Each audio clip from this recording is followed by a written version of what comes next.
ढोंगी बहू। प्रीति एक पढ़ी लिखी लड़की है जिसकी एक अच्छे घर में शादी हुई है।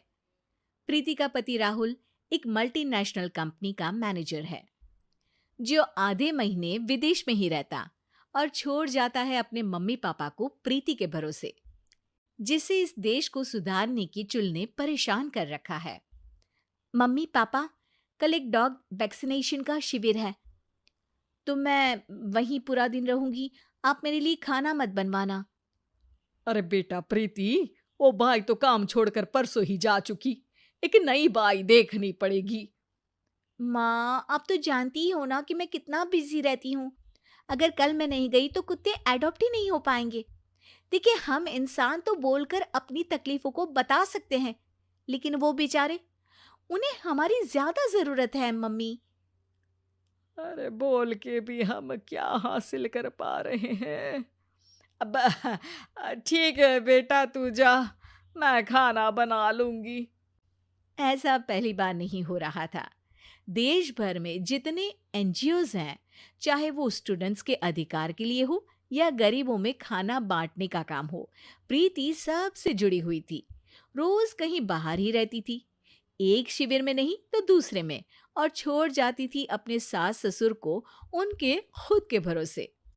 और जब कोई उसे कहे, अरे प्रीति, कभी तेरी सास का हाथ भी बटा दिया कर, तो उसका एक ही जवाब रहता था,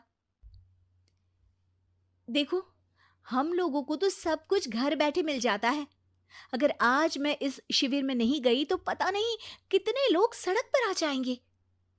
प्रीति को समझाना संभव ही नहीं था और ये बात उसके सास ससुर भी मान चुके थे। इसलिए सुबह सुबह सास ही किचन में खाना बनाने जाती है और देखती है कि घर में सब्जियां खत्म है। अरे प्रीति बेटा, सुन तो जरा। क्या हुआ मम्मी? मुझे बहुत लेट हो रहा है और आप तो जानते हो ना कि अगर मैं इस शिविर में नहीं गई तो। हाँ हाँ, कुत्ते एडॉप्ट ही नहीं हो पाएंगे, सब जानती हूँ। अरे पर घर में सब्जियां खत्म हो गई है। अरे जब तू वापस लौटे ना तब लेकर आना, ठीक है बेटा। ठीक है मम्मी, अ, चलिए मैं चलती हूँ। और हर बार की तरह प्रीति अपनी पार्टीज और आफ्टर पार्टीज में इतनी बिजी रह गई कि सामान लाना ही भूल गई। बात केवल सब्जियों की नहीं थी, लेकिन प्रीति हर रोज किसी नए शिविर में निकल जाती थी, अपने सास ससुर को अकेला छोड़कर। एक हफ्ते बाद प्रीति के ससुर जी के हाथ में दर्द होने लगा। अरे बेटा प्रीति, पापा जी के हाथ में बहुत दर्द हो रहा है। आज इनको डॉक्टर के पास लेकर जाना पड़ेगा। "अम, ठीक है माँ, आप हो आओ, मैं बाहर ही खा लूंगी। अरे बेटा, मैं कैसे ले जाऊं?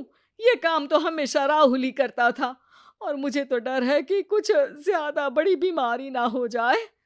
उफ़ो! आज मुझे मेडिकल शिविर में जाना है। बेचारे बड़े बुजुर्ग जिनके अपने फैमिली वाले उनका ध्यान नहीं रखते, उनका पूरा मेडिकल चेकअप होगा। अगर मैं नहीं गई तो आप तो जानते ही हो, उनका चेकअप नहीं हो पाएगा और। हाँ बेटा, तू जा, मैं कुछ ना कुछ कर लूंगी। प्रीति के सास और ससुर दोनों ही काफी समय से प्रीति को समझाना चाह रहे थे कि उन्हें भी मदद की जरूरत है, लेकिन अब तो पानी सर के ऊपर जा चुका था। उधर प्रीति शिविर में पहुंचकर सबसे मिल रही थी। काफी भीड़ थी और प्रीति इंस्टाग्राम पर फोटोज अपडेट करे जा रही थी। तभी प्रीति की दोस्त रीना उसके पास दौड़ती हुई आती है।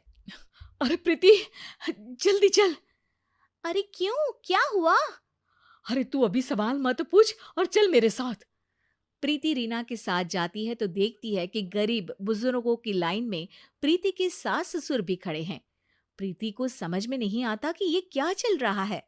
उसके ऑर्गेनाइजेशन में सबकी नजर उसके सास ससुर पर थी और प्रीति को लगा कि बात उसकी इज्जत पर आ गई है। माँ, पापा जी, आप दोनों यहाँ क्या कर रहे हैं?